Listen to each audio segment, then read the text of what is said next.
Hello, नमस्कार। आप देख रहे हैं बाल विकास के जो शिक्षा शास्त्र है पेडागोजी उसके क्वेश्चन हम लेकर आए हैं। उसके क्वेश्चन यहाँ आपको कितने 400 क्वेश्चन हम यहाँ सॉल्व करवाने वाले हैं। 400 क्वेश्चन को एक साथ तो होंगे नहीं, लेंथी वीडियो हो जाएगी। तो थोड़ा थोड़ा करके कभी 30 20 ऐसे करके अपन सॉल्व कर लेंगे। जब आप 400 क्वेश्चन पूरे सॉल्व कर लोगे तो आपको अपने आप में एक कंपटीशन के लिए ऐसा लगेगा कि मुझे कुछ आने लगा है, और अपने आप में आप एहसास करेंगे। तो हम चलते हैं अपने क्वेश्चन की ओर। ये हमारा क्वेश्चन है। क्या है, अपन ज्यादा थोड़ा टाइम कम लेते हुए और चीजों को समझते चलेंगे। एक विद्यार्थी कहता है उसका दादा आया है। एक शिक्षक होने के नाते आपकी प्रतिक्रिया क्या होना चाहिए? क्वेश्चन को पहले सही समझना है। दादा आया है की जगह पर दादाजी आए हैं कहना चाहिए। आप अपनी भाषा पर ध्यान दीजिए। अच्छा, उसके दादाजी आए हैं। बच्चे, आप सही वाक्य नहीं बोल रहे। यहाँ पर एक बात ध्यान देना। एक विद्यार्थी है, एक विद्यार्थी कहता है कि उसके दादा आए हैं। एक विद्यार्थी कहता है उसके दादा आए हैं। एग्जामिनर आपको पूछ रहा है कि आप टीचर हो तो आप कैसे बोलते हैं? जैसे विद्यार्थी ने ये कहा कि उसके दादा आए हैं, आप कैसे बोलते हैं? उसका दादा आया है। तो आप शिक्षक होने के नाते आपकी प्रतिक्रिया क्या होनी चाहिए? यहाँ पर ये ध्यान करना है, यहाँ पर ये नहीं कहा कि आप बच्चे को समझाओ कि बेटा ऐसे नहीं, ऐसे बोलना है। आपसे पूछा है एग्जामिनर ने, आप टीचर होते तो टीचर की क्या प्रतिक्रिया रहेगी? तो आप बोलेंगे यहाँ तो क्या हो गया, दादा आया है की जगह दादाजी आए हैं ये कहना चाहिए। मतलब टीचर बच्चे को समझा रहा है। यहाँ ये नहीं कहा कि टीचर बच्चे को समझाएगा, ये नहीं कहा। आप अपनी भाषा पर ध्यान दीजिए। यह भी टीचर स्टूडेंट को डांट रहे हैं कि बेटा सही नहीं बोल रहे, आप अपनी बात पर ध्यान दीजिए। जी हमसे पूछा ही नहीं है। बच्चे, आप सही वाक्य नहीं बोल रहे। ये तीनों वाक्य आप ध्यान से देखना, एक ही बात कह रहे हैं। अच्छा, उसके दादाजी आए हैं, यह टीचर का प्रतिक्रिया होगी। जैसे बच्चे ने देखा और बच्चे की प्रतिक्रिया है थी कि उसके दादा आया है, उसका दादा आया है। ऐसे ही टीचर देखते, टीचर क्या बोलता, अच्छा उसके दादाजी आए हैं, यह पूछा है। नहीं, बच्चे क्या सोचेंगे आपके, टीचर ये कहेंगे कि दादा आया की जगह जगह पर दादाजी आए हैं ये कहना चाहिए। हमसे ये एग्जामिनर पूछ ही नहीं रहा कि बच्चे को सलाह देना है, ये पूछ रहा है कि बच्चे ने ये कहा कि टीचर देखते तो वो क्या कहते। राइट ऑप्शन आपका सी होगा, क्योंकि क्वेश्चन बहुत सरल होते हैं, थोड़े घुमाए होते हैं पेडागोजी में, हमें समझ नहीं आती है। तो यह पेडागोजी आपकी हर कक्षा में आती है, हिंदी हो, इंग्लिश हो, मैथ हो। निम्नलिखित में से कौन सा दैहिक अभिप्रेरक नहीं है? दैहिक अभिप्रेरक आपको पता है, उपलब्धि नहीं है, भूख है, प्यास है, नींद है। शारीरिक जो हमारी सुविधा है, शारीरिक चीज जरूरत है, वो उपलब्धि तो जब ये चीज इनकी पूर्ति हो जाती है उसके बाद उपलब्धि का काम आता है। निम्नलिखित, इसका तो क्या हो गया, निम्नलिखित में से कौन सा उदाहरण विद्यार्थियों को अधिगमन अधिगम के लिए अभिप्रेरित करने के लिए प्रभावशाली पद्धति है? इससे क्या होगा, बच्चा सीखेगा। अधिगम मतलब पढ़ाई याद करना सीखेगा। कौन सा प्रभावशाली है? वे कार्य देना जो कि बहुत सरल हो। ऐसे कार्य हम बच्चों को नहीं दे सकते कि बहुत सरल हो या बहुत कठिन हो। कोई चीजें आया केवल, बहुत अधिक, बहुत कम, ये गलत है। प्रतियोगिताओं के लिए बहुत अवसर उत्पन्न कराना। प्रतियोगिता मतलब गला काट प्रतियोगिता बोला एनसीईआरटी में, तो गला का प्रतियोगिता नहीं। सीखने से ज्यादा कार्य पूर्ण करने पर बल देना, मतलब क्या कह रहा है कि बच्चा सीखे कम, होमवर्क पूरा करो बेटा। वैसे स्कूल में होता है ना कि टीचर को डर रहता है कि प्रिंसिपल मुझे पूरे बच्चों की कॉपी चेक कराना पड़ेगी कि मैम हमने सब बच्चों का होमवर्क है डन करवा दिया है, जो हमारा कार्य था। सील लगाती हैं बाद में जो प्रिंसिपल मैम है, अच्छा सबका डन है, सबका डन है, सील लगा दो। मगर यही जरूरी है, मगर ये जरूरी नहीं है। बच्चा सीख कर रहा है, बच्चा जब सीख रहा है, जब उसे हेल्प की जरूरत है, जब उसकी हेल्प करो। जब पहाड़ का मतलब होगा, आप देखेंगे पहाड़ उपलब्ध कराना। विशेषकर जब विद्यार्थी कोई नया कौशल सीख रहा हो, जब कोई विद्यार्थी नया कौशल सीख रहा हो तो उसकी हेल्प कराना, उसकी सहायता कराना, वो होता है पहाड़। ऐसे पहाड़ चढ़ रहे हो तो कोई हेल्प करा दे तो आप पहाड़ चढ़ जाओगे ना, याद रखना। सी ऑप्शन आपका राइट है। नेक्स्ट क्वेश्चन पर चलते हैं। 1 मिनट पानी पी ले हम।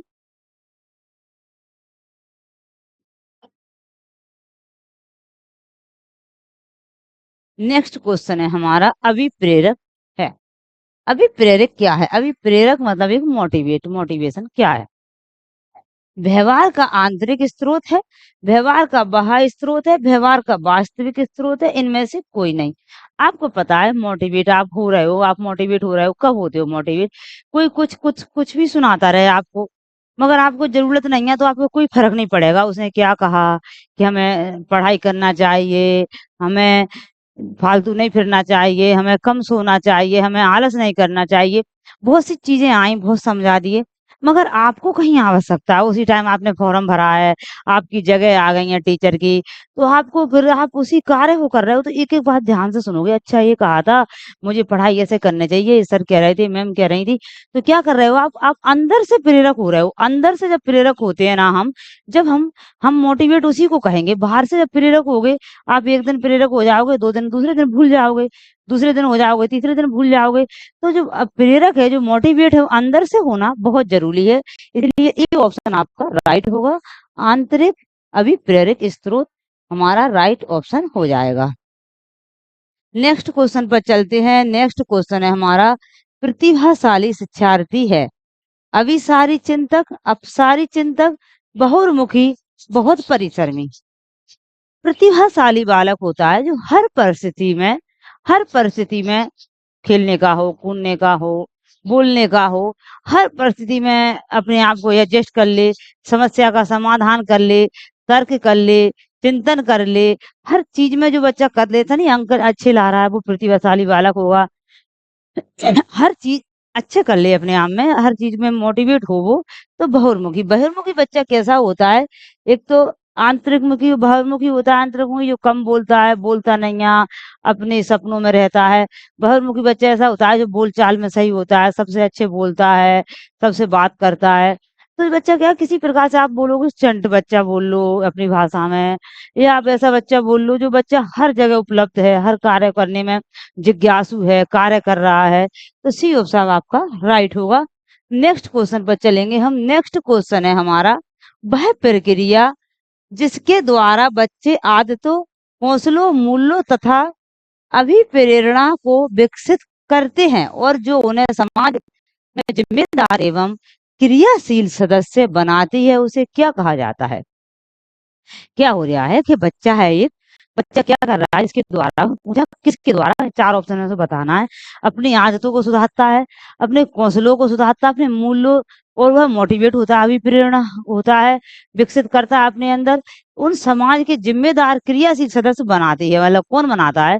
तो जो समाज है, समाज में बच्चा रह रहा है, समाजीकरण से बच्चा सीखता है। प्रथम समाजीकरण उसके माँ-बाप, जो पेरेंट्स और भाई-बहन होते हैं। द्वितीय समाजीकरण आस-पड़ोस और स्कूल, विद्यालय होता है। तो बच्चा समाजीकरण में ही सब सीखता है, अच्छी आदतें, अच्छे कौशल, मोटिवेट होना। तो कहाँ सीखता है बच्चा? समाजीकरण में। राइट ऑप्शन आपका ए होगा। नेक्स्ट क्वेश्चन पर चलते हैं। नेक्स्ट क्वेश्चन है हमारा, अभिप्रेरणा का चालक सिद्धांत किसके द्वारा दिया गया था? और आप अभिप्रेरणा बार-बार आ रहा है, आपको पता है अभिप्रेरणा मतलब मोटिवेट होना, मोटिवेट। विक्टर ह्यूम के द्वारा, मैस्लो के द्वारा, आर.एस. वुडवर्थ के द्वारा, स्किनर के द्वारा। इसका जो राइट ऑप्शन होगा आपका होगा मैस्लो। मैस्लो कौन है? मैस्लो ने, क्या हुआ? अरे भाई जादू, एक मिनट।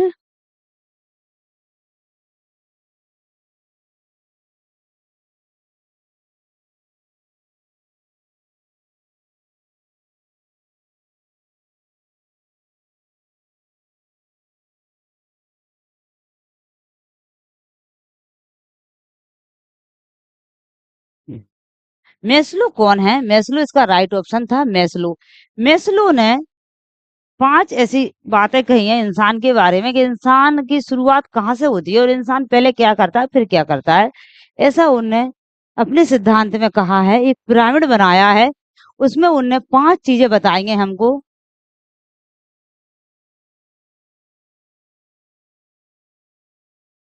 पहला बताया है उन्होंने शारीरिक सुख। क्या बताया है? शारीरिक सुख। शारीरिक सुख में क्या होता है?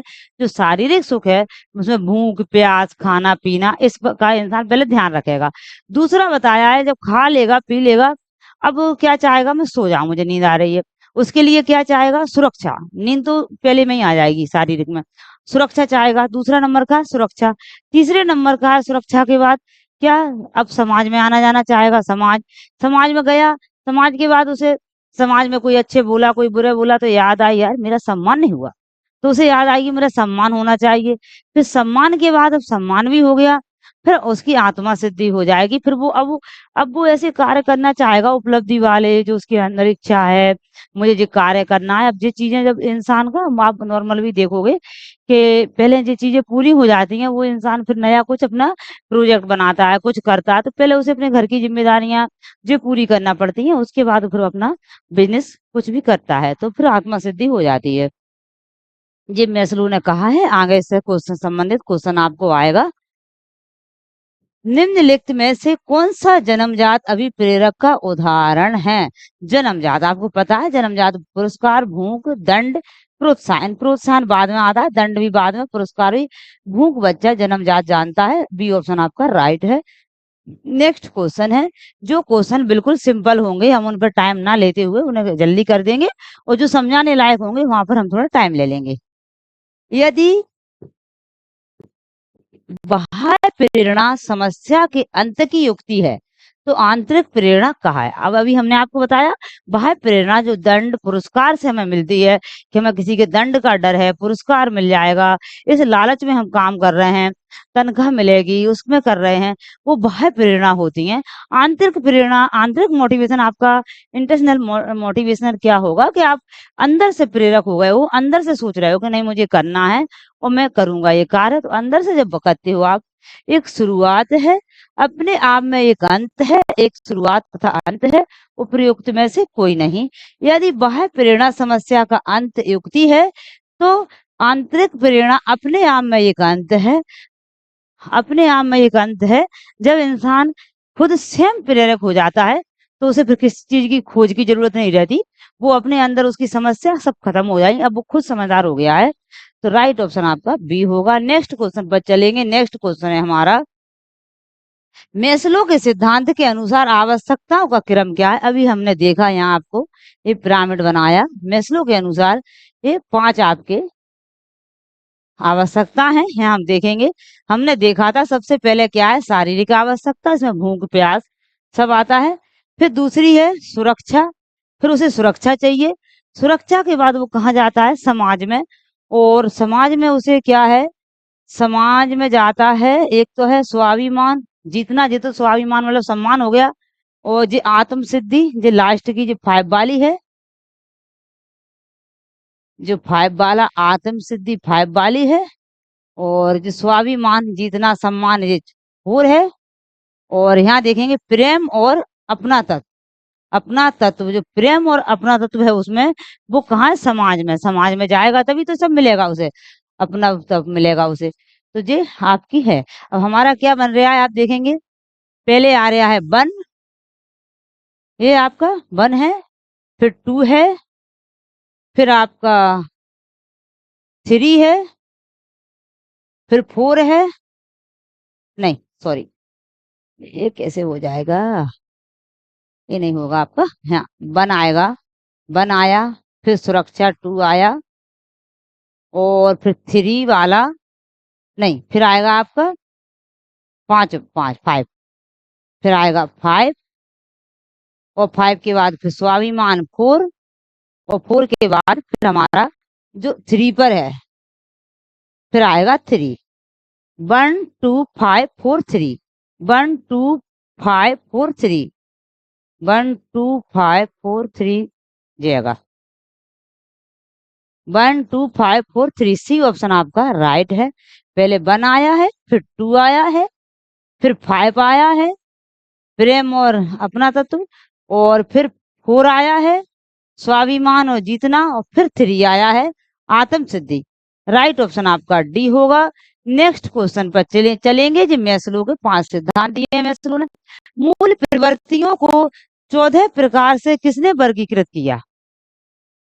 जो मूल प्रवृत्ति हैं, जो हमारी मूल प्रवृत्ति होती हैं, जैसे हमारा खाना पीना उठना बैठना, ये क्या है? जो मूल प्रवृत्ति होती है ये अपने आप अंदर से आती हैं, सीखते हैं बच्चे। तो ये किसने दिया है? हाँ देखेंगे हम क्या हो जाता है, ड्रेवल ने, मैकडूगल ने, थॉर्नडाइक ने, वुडवर्थ ने। राइट ऑप्शन हो जाएगा आपका क्या, मैकडूगल। मैकडूगल ने इन मूल प्रवृत्तियों को 14 प्रकार की वर्गीकृत किया है। नेक्स्ट क्वेश्चन पर चलेंगे। नेक्स्ट क्वेश्चन है हमारा, अभिप्रेरणा के मूल प्रवृत्ति सिद्धांत के प्रतिपादक कौन है। अभी हमें बताया अभिप्रेरणा के मूल प्रवृत्ति के जो 14 उनने दी थी, प्रतिपादक कौन है, हमें बताया मैकडूगल। कौन है, मैकडूगल। राइट ऑप्शन बी होगा आपका। नेक्स्ट क्वेश्चन पर चलेंगे, अभिप्रेरणा का परिणाम क्या है। अभिप्रेरणा क्या होता है, लक्ष्य निर्देशित व्यवहार, अंतर निर्देशित व्यवहार, उत्तेजनापूर्ण व्यवहार, समस्या समाधान है अभिवृत्ति। आप देख रहे हो अभिप्रेरणा, अभिप्रेरणा क्या होता है, मोटिवेट हो जाए, मोटिवेट। तो मोटिवेट कब होता है इंसान, इंसान को कोई हमें बताया, कोई कुछ भी कहता रहे, उसे जब उसे जरूरत नहीं है तो वो नहीं सुनेगा किसी की। जब उसे जरूरत है, उसी से संबंधित कोई कुछ कह रहा है, हम पढ़ रहे हैं वर्ग 3 के लिए, टीचर के लिए, और उसी समय हमसे कोई कह रहा है, टीचर के बारे में बात कर रहा है, तो बड़ी प्यारी लगेगी, हम बड़ा सुनेंगे उसको ध्यान से। तो हमारा एक लक्ष्य होना चाहिए। जब हमारा लक्ष्य निर्देशित होगा तो हमारे व्यवहार में अभी प्रेरणा आएगी, हम उन चीजों को करना चाहेंगे। इसलिए कहते हैं पहले अपना एक लक्ष्य बनाओ, और लक्ष्य आपका होगा तो आप अपने आप आंतरिक मोटिवेट होंगे, आप इंटरनेशनल मोटिवेशन होंगे, आप मोटिवेट होंगे, वो आप अपना कार्य करेंगे। तो हमारा ये ऑप्शन आपका राइट होगा। हमारे पास क्या होना चाहिए, लक्ष्य निर्देशित होना चाहिए अपने व्यवहार में। तो सोचो आप मोटिवेट, परिणाम यही आपका होगा। नेक्स्ट क्वेश्चन है, कौन सा अभिप्रेरणा का घटक नहीं है। आवश्यकताएं, रटन स्मृति, अंतर्निरोध और प्रोत्साहन। आपको पता ही चल रहा होगा, रटने से अभिप्रेरणा नहीं मिलती है, हमें आंतरिक अभिप्रेरणा चाहिए, रटना नहीं होगी। आवश्यकताएं होगी, हमारी आवश्यकता, हमारा लक्ष्य होगा, लक्ष्य को पूरा करने के लिए आवश्यकताओं की जरूरत पड़ेगी, अंतर्निरोध उसे पूरा करने की प्रोत्साहन की जरूरत पड़ेगी। तो ये बी ऑप्शन आपका रॉन्ग था, रॉन्ग हमसे पूछा गया था। नेक्स्ट क्वेश्चन पर चलेंगे, मेस्लो का सिद्धांत पर आधारित है। मेस्लो का सिद्धांत किस पर आधारित है, भावनाओं पर, इच्छाओं पर, आवश्यकताओं पर या कार्यों पर। आपने देखा जो मेस्लो का जो सिद्धांत है वो इंसान की आवश्यकताओं पर है। उसकी पहली आवश्यकता भूख प्यास खाना पीना होती है, शारीरिक आवश्यकता होती है। दूसरी आवश्यकता उसकी सुरक्षा होती है। तीसरी आवश्यकता सामाजिकता होती है। चौथी आवश्यकता सम्मान होती है। पांचवी आवश्यकता आत्मा सिद्धि होती है। मेस्लो के सिद्धांत में 5 आवश्यकताएं दी हैं। राइट ऑप्शन आपका सी हो जाएगा। राइट ऑप्शन आपका सी हो जाएगा। इस सीरीज में हम आपको 30 क्वेश्चन पूरे करवाए देते हैं। 30 क्वेश्चन हम करवाएंगे यहाँ पर आपको। मूल प्रवृत्ति की एक प्रमुख विशेषता है जो पाई जाती है। मूल प्रवृत्ति की एक प्रमुख विशेषता क्या है, केवल मनुष्यों में होती है। किसमें होती है, केवल मनुष्यों में होती है। मूल प्रवृत्ति की प्रमुख विशेषता केवल बिल्लियों तथा चूहों में, सभी प्राणियों में तथा यह जन्मजात प्रकृति होती है केवल कलाकारों में। आपको पता है जो मूल प्रवृत्तियां हैं अभी हमने पढ़ा 14 है जो हमें दी हैं। सभी प्राणियों में तथा मैकडूगल ने जन्मजात प्रकृतियां होती हैं, सभी प्राणियों में होती हैं। भूख प्यास सभी को लगती है, सभी में होती है। सी ऑप्शन आपका राइट होगा। नेक्स्ट क्वेश्चन है, कौन सा सामाजिक प्रेरक दूसरों की नियंत्रित करने और उन्हें प्रभावित करने की आवश्यकता द्वारा वर्णित है। कौन सा सामाजिक पूछा है, कौन सा सामाजिक प्रेरक दूसरों को नियंत्रित करने और उन्हें प्रभावित करने की आवश्यकता द्वारा वर्णित है। शक्ति, उपलब्ध या संबंध या उद्देश्य। यह आपका क्या होगा, राइट ऑप्शन इसका संबंध। संबंध एक ऐसी चीज है, हम जब क्या करते हैं, कोई से सामाजिक प्रेरक दूसरों को नियंत्रित करने और उन्हें प्रभावित करने की आवश्यकता, जब कोई संबंध बनाना चाहते हैं, जब कोई संबंध होता है, जब भी हम ऐसा करते हैं। सी ऑप्शन आपका राइट होगा। नेक्स्ट क्वेश्चन पर चलेंगे। नेक्स्ट क्वेश्चन है हमारा आवश्यकता का पदानुक्रम सिद्धांत किया गया था किसने दिया गया, किसके द्वारा प्रतिपादित किया गया? वॉटसन, मैस्लो, कोहलर, पावलोव, विजेता, प्रकाशन। आपको पता है, अभी हमने देखा आवश्यकता का जो पदानुक्रम सिद्धांत है वो किसके द्वारा दिया गया? मैस्लो के द्वारा दिया गया। 5 सिद्धांत दिए गए, हमने आपको बता दिए, शारीरिक सुरक्षा और सम्मान और आत्म सिद्धि। ये आपका मैस्लो राइट ऑप्शन होगा। बार बार पढ़ोगे आपको ये चीजें याद हो जाएंगी। सम्मान और प्रतिष्ठा व्यक्ति के लिए अभिप्रेरणा की तरह कार्य करते हैं। सम्मान और प्रतिष्ठा, जब इंसान होगा उसका सम्मान और प्रतिष्ठा कोई करेगा तो वो अपने आप में मोटिवेट हो जाता है। वो कभी फिर गलत कार्य करने की नहीं सोचता है कि मेरा बहुत मान सम्मान हो रहा है, मुझे तो ये कार्य करना चाहिए। ये प्रेरक निम्नलिखित में से किस श्रेणी से संबंधित है? व्यक्तिगत से, सामाजिक से, शारीरिक कार्य की से या राजनीतिक से? आपको पता है सम्मान और प्रतिष्ठा व्यक्ति के लिए अभिप्रेरणा का कार्य कर रहे हैं। आदमी को सम्मान और प्रतिष्ठा कहाँ पर मिल रही है? सम्मान और प्रतिष्ठा है वह उसको मिल रही है कहाँ पर? समाज में। क्या मिल रही है? समाज में। समाज में ही वह देखता है और समाज में ही देखकर उसे पता चलता है कि मुझे प्रतिष्ठा मिल रही है। कहाँ मिलती है? अभिप्रेरणा की तरह कार्य करता है, सामाजिक काम है जब उसे मान सम्मान और प्रतिष्ठा मिलती है।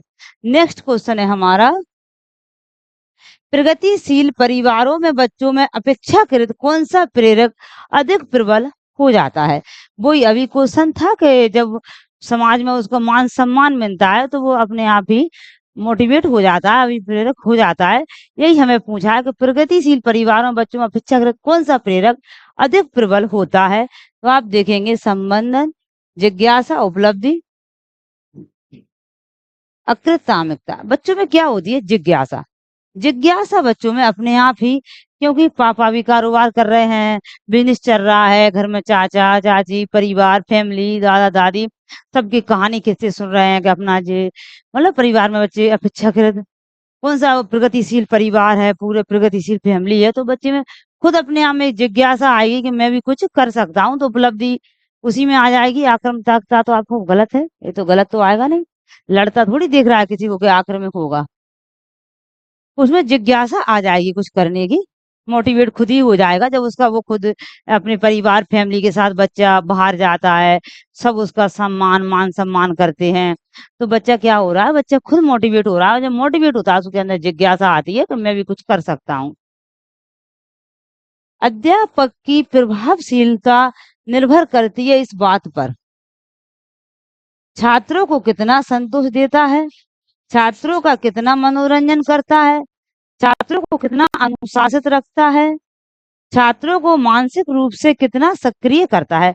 आप समझ रहे हो, डी ऑप्शन आपका राइट है।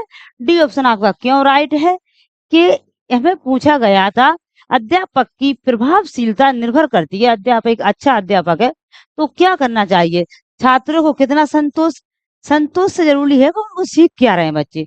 छात्रों का कितना मनोरंजन, मनोरंजन नहीं कराएंगे ज्यादा। छात्रों को कितना अनुशासित रखना है, ये तो बिल्कुल नहीं, अनुशासन नहीं रखना है।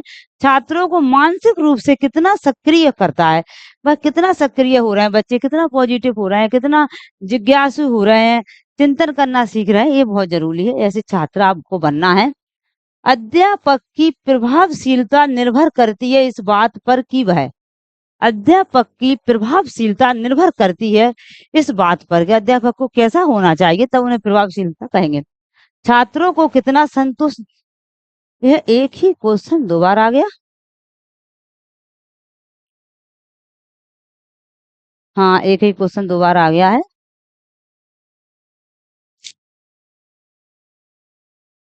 निम्नलिखित में से कौन सी प्रेरणा की विधि है? रुचि उत्पन्न करना, प्रतियोगिता की भावना उत्पन्न करना, प्रशंसा करना, उपयुक्त सभी। निम्नलिखित में से कौन सी प्रेरणा की विधि है? प्रेरणा, बच्चों में प्रेरणा, रुचि उत्पन्न करना, बच्चों की प्रशंसा करना, प्रतियोगिता की भावना उत्पन्न करना। प्रतियोगिता की भावना बच्चों में उत्पन्न नहीं करना है, और न बच्चों में प्रशंसा बच्चों की कर सकते हैं। अच्छे समय पर आप प्रशंसा बच्चों की कर सकते हैं, बच्चों की प्रशंसा करते हैं, इससे बच्चे क्या होते हैं? बच्चे इससे मोटिवेट होते हैं। बच्चों की प्रशंसा तो कर सकते हैं, बच्चे मोटिवेट होते हैं, बच्चों की रुचि उत्पन्न भी कर सकते हैं। अब प्रतियोगिता की भावना उत्पन्न करना, प्रतियोगिता की भावना आपको ऐसे उत्पन्न करना है खेल में कि बेटा हार जाओ, जीत जाओ तो कोई वो नहीं है। ऐसे नहीं कि आपको इससे ज़्यादा नंबर लाना है, आपको तो आगे ही जाना है, ऐसे नहीं। बच्चों की रुचि उत्पन्न करना, प्रशंसा करना ये तो है, 2 सही है। तो प्रतियोगिता की भावना उत्पन्न कर सकते हो सही दिशा में, इसलिए यहाँ पर आपका डी ऑप्शन आपका राइट होगा। हम जहाँ भी कोई क्वेश्चन में कन्फ्यूज़ होते हैं, हम उसको सर्च करते हैं और देखते हैं उसको कि इसका सही क्या है। जब आपको बताते हैं अपनी तरफ से पूरा ही चीज़ों को देखकर, समझकर, तब आपको बताते हैं चीज़ों को। क्योंकि पेडागोजी एक ऐसी चीज़ है, छोटी-छोटी चीज़ों में बच्चा उलझ जाता है। नेक्स्ट क्वेश्चन पर चलेंगे, उपलब्धि अभिप्रेरणा है। सफलता व असफलता को समान रूप से स्वीकार करने की तत्परता, बिना विचारे जल्दबाजी में कार्य करने की प्रवृत्ति, चुनौतीपूर्ण कार्य करने में डटे रहने की प्रवृत्ति, असफलता से बचने की प्रवृत्ति। सी ऑप्शन आपका राइट होगा, चुनौतीपूर्ण कार्य करने में डटे रहने की प्रवृत्ति। वो उसी से कहेंगे कि आप मोटिवेट हो, आप अभिप्रेरित हो। नेक्स्ट क्वेश्चन पर चलेंगे, प्रेरणा सीखने के लिए सर्वश्रेष्ठ है किसने कहा है? वॉटसन ने, स्किनर ने, क्रेचफील्ड ने या थॉर्नडाइक ने? क्या कहा है? प्रेरणा सीखने के लिए सर्वश्रेष्ठ है। जो प्रेरणा है वह सीखने के लिए क्या है? सर्वश्रेष्ठ है। तो हमें किसने कहा है? हमें कहा है जी स्किनर ने। किसने कहा है? स्किनर ने। राइट ऑप्शन आपका बी होगा। स्किनर ने कहा है कि प्रेरणा सीखने के लिए सर्वश्रेष्ठ मानी जाती है। पुरस्कार और दंड का अनुचित प्रयोग अधिगम को बनाता है प्रभावपूर्ण, अधिक उपयोगी, प्रभावहीन, कुछ नहीं कह सकते। पुरस्कार और दंड का जो है वो बाहर अभिप्रेरणा मिलती है, वो प्रभावपूर्ण हम नहीं कह सकते, उससे अधिक उपयोगी नहीं, प्रभावहीन होता है। बच्चा इससे आज तो कर लेगा काम, कल कर लेगा, फिर एक दिन बच्चा जब खुद से करना नहीं सीखेगा तो इसे प्रभावहीन कहेंगे। सी ऑप्शन आपका राइट है। नेक्स्ट क्वेश्चन पर चलेंगे। नेक्स्ट क्वेश्चन है आपका, निम्न में से कौन सा अभिप्रेरणा का पक्ष नहीं है? आवश्यकता है, दबाव है, प्रोत्साहन है, ड्राइव, प्रेरित है। निम्न में से कौन सा अभिप्रेरणा का पक्ष नहीं है? अभिप्रेरणा का पक्ष नहीं है। आवश्यकता है, दबाव है, प्रोत्साहन है, ड्राइव, प्रेरित है। आपका दबाव नहीं बना सकते, दबाव से बच्चा कभी मोटिवेट नहीं होगा। आपका बी ऑप्शन आपका राइट है। दबाव नहीं बना सकते, बच्चे को प्यार से समझा के, बेला फुसला के करा सकती है। निम्न में से कौन सी जन्मजात तथा आंतरिक अभिप्रेरणा नहीं है?